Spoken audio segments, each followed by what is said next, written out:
guys, welcome to my channel. My name is ReadingBear and I hope you are ready for some more stories. And today, we'll take a look at some new entitled people content. If you enjoyed my content, please don't forget to subscribe to my channel and post some bear emojis in the comment. And now, let's dive right into the stories. The first story is an entitled people story. Living in a suburban area may have its perks, but it also has its fair share of annoyances, one of which was finding a parking spot. I lived in a neighborhood where cars were in abundance, but parking spots were scarce. It was not a big deal, as long as everyone respected each other's personal space. Unfortunately, not everyone did. One day, I came home after a long day of work, and I found a car blocking my driveway.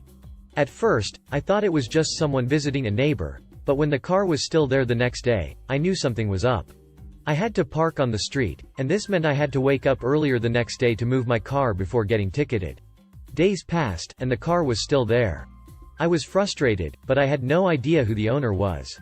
I thought of leaving a note on the car, but I did not want to cause any unnecessary drama. I decided to wait and see if the owner would come back and move the car. One evening, I was sitting in my backyard, and I saw my neighbor walking out of her house and heading towards the car that had been blocking my driveway. I walked over to her and explained that the car was causing me trouble, but she just shrugged it off and walked back into her house. I was fed up and decided to take matters into my own hands. I went into my garage, found some rope, and tied it around the car, securing it to a tree in my front yard. It was not enough. I still needed to teach my neighbor a lesson, and that's when I saw a roll of plastic wrap in my garage. I started wrapping the car from front to back, tightly and securely. When I was done, the car was completely covered in plastic wrap, and I felt satisfied that I had done something about it. The next morning, I woke up to the sound of someone banging on my front door. I opened the door to find my neighbor, furious and yelling at me.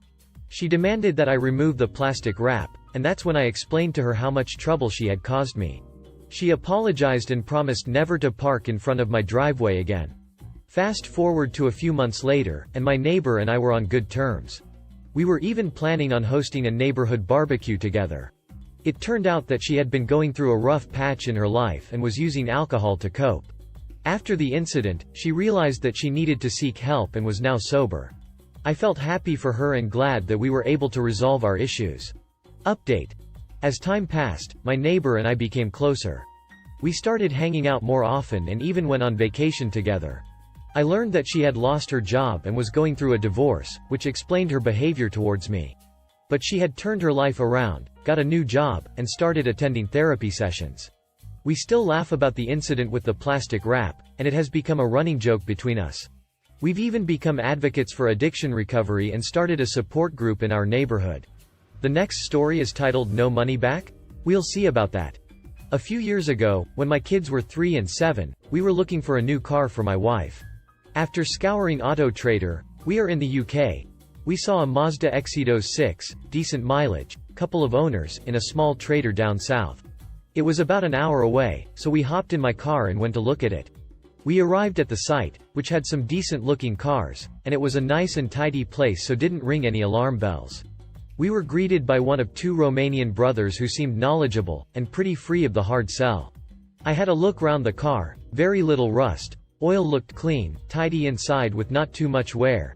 The only 2 things I found was the head unit panel was not in place correctly, and one of the brackets by the engine had a bit of a dent in it, but it was a non-functional bracket, and it didn't appear to have a prang, so okay. Took it for a test drive and it was okay. My wife liked it, so we paid part cash, part card. A few days later, after sorting the insurance, we went and collected it. By the time we got home, my wife got out and immediately said, "There's something wrong with this car." I took it for a drive and yes, it had low power, sounded terrible and didn't feel safe. I immediately rang them, and they were pleasant enough, and said bring it back and they would have their garage look at it, the same garage that had modded it barely 2 weeks earlier. I said I didn't want to bring it back and would pay out of my pocket to get it assessed by my garage. They didn't like this, but I didn't give them a choice. After a couple of days of being at my local garage who we have used for years and trust, even though they are a bit pricey, we got the report. It ran to 2 pages which I will summarize using the comment the mechanic gave us when we picked it up. Mechanically, this is the worst car I have ever seen. How it passed in Mo is beyond me. You wouldn't have seen it on a visual inspection, but this is a nail. Oh dear. So, I rang the dealer and sent them the report. Again, pleasant enough, said bring it back and we can discuss it, and sort out the refund. Cue the MC. So, the following Saturday, now 1.5 weeks since we bought it, we all trooped back down there, and walked into their little Portakabin office. The two brothers were sat there with faces like slapped asses. I will tell you now, sir, you will not be getting a refund today, not until our garage has checked it. My wife and I looked at each other and our hearts sank. What followed was an hour of back and forth, with me explaining that we were within our rights to a full refund within 30 days of purchase. Now this is true for goods in the UK, but I had no idea if this applied to vehicles. After an hour my wife and I stepped outside. The kids were getting bored and fractious. What are we going to do? Says my wife. Well, I'm not leaving without a refund. I spoke. Agreed. And that was it. We went back into that office, we argued back and forth, revisited the same point over and over while the kids moaned, cried, begged to leave. But we sat there, and we argued, very calmly, very matter-of-factly, without getting angry or raising our voices. At a couple of points, one brother left to serve people who had walked into the yard, and at one point he came in with another couple who were interested in a car. They heard us talking. I slyly shook my head at the couple, and they backtracked and left. One of the brothers was raging behind his eyes. They threatened to call the police. I begged them to do it so we could clear this up and leave. They didn't. After, and I am not exaggerating, 5 hours of this, my wife and I stepped out and were stood just outside the office door. Look, we can't stay here much longer. The kids are hungry and tired and mental. My wife says. I saw the door open barely an inch. Okay, take my car and go and feed them. I'm not leaving. I think I'll just call the police and get this sorted, but if I have to stay here until tomorrow morning we are getting our money back. I spoke. I noticed the door close again. Really? She spoke. Just give it a minute, let's go back in a sec. Okay, she says looking irritated. We go back in, and one brother is counting out cash on the table. At this point it's early evening. Sir, the deal we will do is, we will give you a full refund, if you don't mention this car on any review site. It was X in cash and X on a card, yes? Less than 5 minutes later we were back in our car leaving the nail behind, cash in hand and card refunded. We had found a pub that does food and were heading there rapidly. The kids were okay now they knew food was near. With everything sorted my wife and I looked at each other for a second and cheered, whooped, hollered, banged the steering wheel, making the little lad cry bless him. We could not believe that after 5 hours of back and forth, crying kids, belligerent salesmen, we had won. We had flipping well won. This sort of thing never happened to us, and yet there we were. We felt like the kings of the world, and no one would ever mess with us. The next story is titled I'm 33 weeks pregnant and my mother-in-law finally asked who's gonna be in the room. She hates the answer. Surprise, it's not going to be her. We just aren't close like that. Neither are her and her son particularly, in fact for other reasons, he doesn't like to be around her. At 2 in the morning, I received the following text from her. She's at a casino, even though still jobless, so I would say there's a 95% chance she's drunk. So I've been thinking about asking you this for a while and I've finally mustered up the courage to ask, so here it is.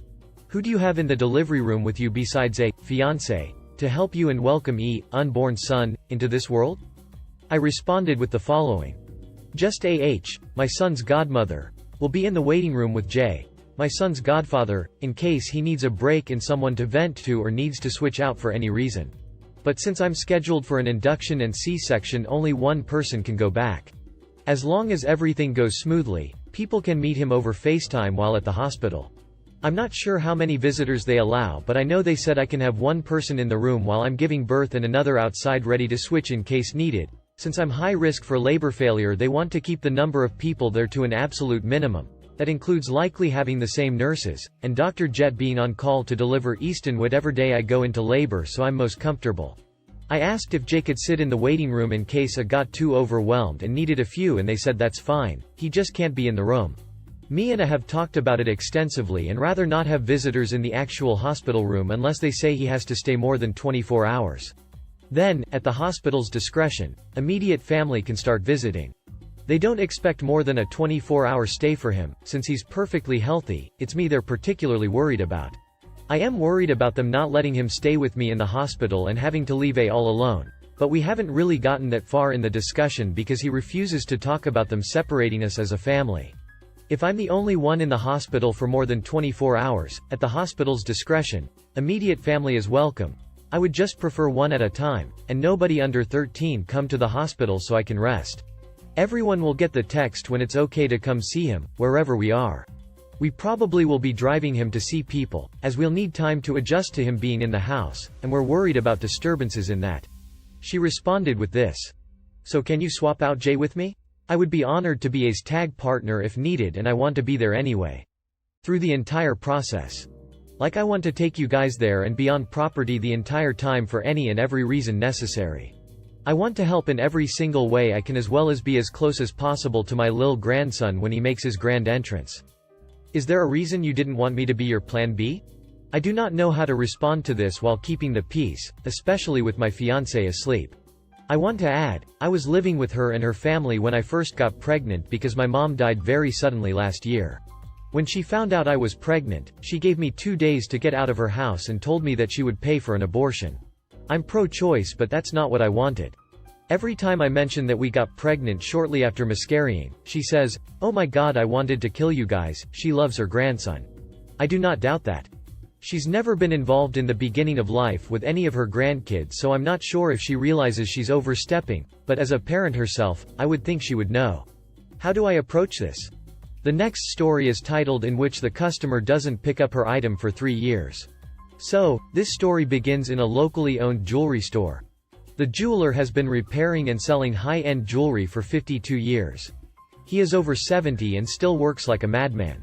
His business is efficient, reasonably priced, and high quality, allowing him to stay in business as long as he has. For repairs, the customer must leave their piece of jewelry with us for several weeks to place it in line. When the jeweler is ready to do the repair, we call the customer with a price quote, and if they approve, the repair is completed within 24 hours. If they decline the quote, the repair is marked as "did not repair" in our computer system, filed in the completed repairs bin, and the customer can pick up the repair at no charge. Now, when the customer leaves a piece of jewelry with us, we give them a claims ticket that says, "Not responsible for pieces left over 60 days from completion of repair." We also take down their name, address, and phone number, multiple if possible, to ensure that we contact the correct person when the repair is complete. Enter customer. The year is 2014. The month is February. She leaves her ring with us to be repaired. When the jeweler looks at it several weeks later, he finds that the original ring is too fragile and cannot be repaired. We call the customer, and she says she will come get it. Now obviously jewelry is something you don't just throw out after 60 days. The warning on the ticket is just to encourage customers to pick their items up as quickly as possible so that our safe isn't full of jewelry all the time. We also keep a clear record of phone calls to and from the customer, including the date and time, as well as whether we reached the customer or left a voicemail. Fast forward.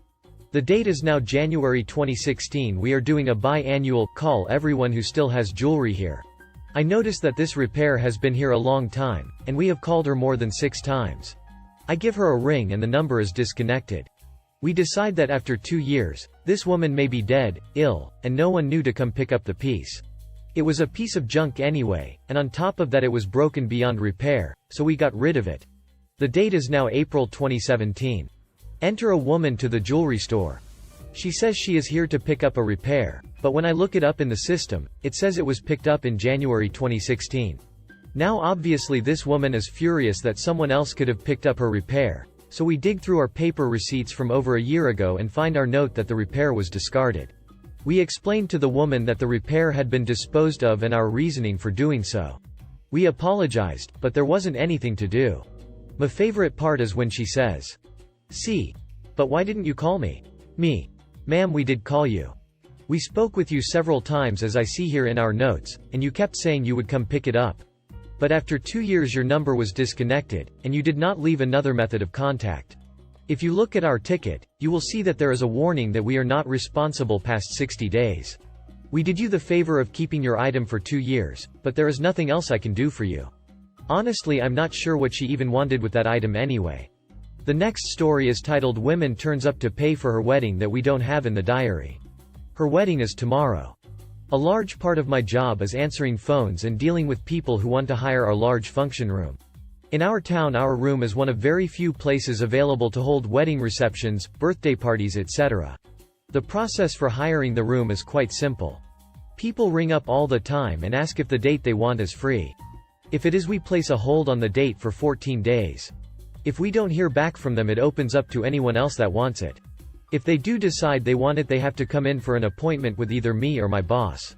We go through the booking form and help them fill it in and explain the T&Cs with them. They then pay their deposit and the function gets written in the diary. We don't take deposits without a booking form, and we don't take booking forms without a deposit. You have to physically come in and hand both over. None of this can be done online. We don't have a website. Fast forward to this morning when Bridezilla walks in with her mother.